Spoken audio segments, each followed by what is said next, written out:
ఉపయోగపడుతుందో అది నేను ఇప్పుడు చెప్తా. వీడియో మొత్తం మంచిగా ఫుల్గా వీడియో టిక్ చేసి మొత్తం అయిపోయేదాకా చూడండి. ఇది ఏ రోగానికి దేనికి పని చేస్తుందో నేను చెప్తా. చెట్టుకాడికి వచ్చిన ఇక రాండి, నాతోటి కూడా ఇంకో ఇద్దరు ఉన్నారు, వాళ్ళు కూడా సరే చెప్పమ్మా మేము కూడా చూస్తాము అని వచ్చిండ్రు. ఇక రాండిగా నేను చూపిస్తా రాండిగా. ఇక ఇది ముళ్ళ వంకాయ చెట్టు అంటారు. దీన్ని ఇంకొక మాట కూడా అంటారు, ఇది ముళ్ళ వంకాయ. ఇక ఇది చెట్టు ముళ్ళ వంకాయ చెట్టు అంటే దీనికి బాగా ముళ్ళు ఉంటాయి. దీని కాయ ఇట్లా ఉంటుంది, అది వండుకొని కూడా తినేవచ్చు. ఇగో ఈ కాయని ఇట్లా తెంపాలి, పచ్చగా ఉంటుంది. పచ్చగా ఉన్న కాయలంటే చిన్నగా ఇట్లా ఉంటుంది. దీన్ని లోపల ఇది కోసి గింజలన్నీ తీయాలి. మీరు కూడా దగ్గర రండి. ఇవన్నీ గింజలన్నీ కొయ్యాలి. కోసి తీసి మొత్తం దొడ్డుప్పు అంటే గల్లుప్పు అంటాను చూసినావా, గల్లుప్పుతో లోపల మొత్తం కడగాలి. ఇది మొత్తం ఫ్రెష్గా కడిగి కూర పొయ్యి మీద వేసుకొని చింతపండు పులుసు పోసుకొని వండితే సూపర్గా ఉంటుంది. చేపల కూర లెక్కనే ఉంటుంది, కానీ ఇది షుగర్ పేషెంట్లకు చాలా ఇంపార్టెంట్.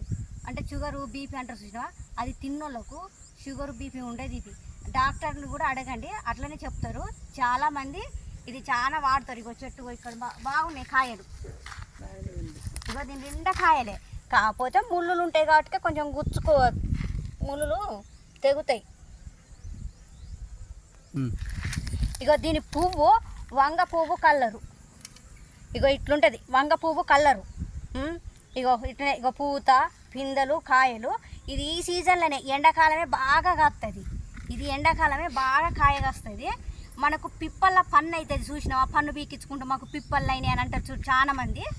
ఇది తీసి ఇందులో దవడలో ఇట్లా పెట్టుకున్నా కూడా ఒక ముక్క పిప్పళ్ళు అయిన పన్నుకు ఎట్లా పెడతారు చెప్పనా, ఇది కొయ్యాలి. కోసి దీంట్లో ఉన్న గింజలు ఇట్లా దులిపి కొంచెం ఆరబెట్టి నుప్పుల మీద అంటే కోసినాక నుప్పుల మీద పెట్టాలి.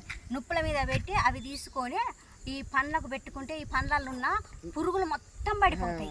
కాకపోతే మీరు ఒకసారి చూడండి, ఇది మేము పెట్టుకున్నాం కాబట్టి మాకు అనుభవం మీద చెప్తాను. చాలా వరకు పెట్టుకున్నారు, పురుగులు లప్పలప్ప పడిపోతాయి. పిప్పల పన్ను అయిన వాళ్ళకు, షుగర్ పేషెంట్లకైనా బీపీ అలాంటివి ఉన్నోళ్ళకు ఈ లోపల గింజ మొత్తం తీసేసి దొడ్డుప్పుతో కడిగి ముక్కలు కోసుకొని చింతపండు పులుసు పోసుకొని తినాలి.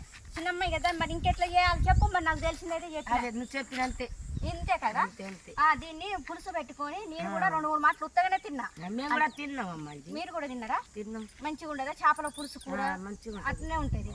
అంటే ఒక ఉల్లిగడ్డ కోసుకొని తాలింపు పెట్టుకోవాలి, కడిగి ఇది కడగాలి మంచిగా, కడిగి ఉల్లిగడ్డ వేసి తాలింపు పెట్టుకుంటే మంచిగా ఉంటుంది. అంటే ఇందులో ఒక గింజ లేకుండా దులుపు చేదు ఉంటుంది.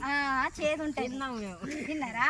గింజ మొత్తము దులిపేసుకొని దొడ్డుప్పుతో కడగాలి. కడిగితే గింజ అంటే లోపల ఉన్న గింజ అంతా బయట పడుతుంది. చేదు అనేది ఉండకుంటే ఇవి పడతాయి. ఈ కూర మంచిగా వండుకొని గుజ్జుగా ఒక ఎక్కడ పడితే చెట్టు మాత్రం ఎక్కడ పడితే అక్కడ అసలు ఉండదు. ఈ ఎండాకాలం కాస్తాయి, వర్షాకాలం ఏమన్నా ఇది ఎక్కడ పడితే అక్కడ ఉండే కదా, ఉండదు కదా ఈ చెట్టు. ఎక్కడో ఉంటది ఈ చెట్టు, ఎక్కడో ఒక కాడు ఉంటది. ఇగో మంచిగా అదృష్టంతో ఇగో ఇక్కడ ఉన్నది. ఆల్రెడీ నేను మా ఇంటి దగ్గర కూడా ఒక చెట్టు పెట్టినా కానీ కొంచెం ముళ్ళ కంప బాగుంటది దీనికి. ముళ్ళు బాగుంది, ముళ్ళు బాగుంటాయి కదా చిన్నమ్మ. అదే కాయ పిందది ఇంత చిన్నగా ఉంటది. లేదు చేదే ఉంటది, వండినప్పుడు తిన్నప్పుడే కొద్ది చేదు ఉంటది అంతే, కానీ మంచిగా ఉంటుంది కూర. చాలు 10 కాయలు ఇట్లా కోసిన కలుపుకొని ఒక ఉల్లిగడ్డ కోసుకొని చింతపండు పులుసు గుజ్జుగా పోసుకొని తింటే బాడీలా ఉంటాయి. బాలంతలు కూడా తినొచ్చు, ప్రతి ఒక్క మనిషి తినచ్చు. ఏ జబ్బులున్న మనిషి అయినా పర్వాలేదు తినొచ్చు, కానీ జబ్బు మొత్తం పోతుంది. ఇది చాలా మంచిది, ఒంటికి మంచిదిరా, మంచిది తినాలంటే.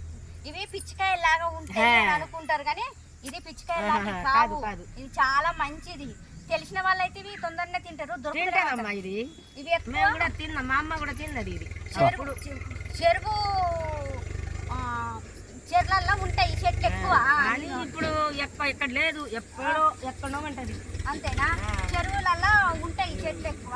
వాటి గడ్డ చెరువు గడ్డలు బట్టి కొంచెం ఉండాలా ఇదంతా ఇంత బాగా. ఇవి తింటే మంచిగా ఉంటాయి, మంచిగానే ఉంటాయి కదా. నువ్వు ఆల్రెడీ తిన్నావు కదా ఇవి? తిన్నావు, ఇది కూడా ఆల్రెడీ మేము తిన్నాం. మీరు కూడా ట్రై ట్రై చేయండి. ఆ. ఎక్కడైనా ఇలాంటి కాయలు ఉంటాయి, లేకపోతే మాకు తెలిసిన వాళ్ళు ఎవరైనా ఉంటే కావాలంటే నేను కూడా ఇస్తా. అది కూడా నువ్వు కూడా చెప్పు చిన్నమ్మ గారు, చెప్తే ఇవన్నీ అదే ఇది చెప్పండి, మీరు మంచిదే, చెప్పండి. మన తినేది మంచిదే ఇది. ఇది చాలా ఒంటికి మంచిది. ఈ అన్ని దిక్కులు దొరకదు, ఓన్లీ ఎండాకాలం మాత్రమే దొరుకుతాయి. ఈ మొఖాల నొప్పులు అంటారు కదా, అదేరా ఇప్పుడు ఎక్కడ ఉంది, ఇగో ఒక చెట్టు ఉంది, ఎక్కడ లేదు, లేవు అసలు, ఏడ దొరుకుతలేవు. దొరికేది అది. మొన్న కూడా నేను చూసినా కానీ ఇక దొరకలేదు, ఇక్కడ దొరికింది. నేను కూడా ఇంత మొక్క తీసుకపోయి ఇంటి దగ్గర పెట్టుకున్నా, ఎందుకంటే ముందు ముందు వర్షాకాలం అదే వండాలేమో నాకు ఉండాలి. ఈ మొక్కల నొప్పులు అనే వాళ్ళు కూడా ఇది తింటే పోతుంది. వంకాయ అంటే ఇది వంకాయ కాదు, ముళ్ళ వంకాయ అంటారు. అదే అదే. దీన్ని మంచిగా ఉంటది, చాలా బాగా. సరే మీరు కూడా తినండి, మీకు నచ్చినట్టయితే బాగానే ఉంటది, తినండి. మాకు నచ్చినట్టయితే లైక్ చేయండి, షేర్ చేయండి, సబ్స్క్రైబ్ చేయండి. లైక్ పెట్టి చిన్నమ్మ గారు ఇట్లా పెట్టేసా అంతే, చాలా బాగుంటాయి, బాగానే ఉంటాయి.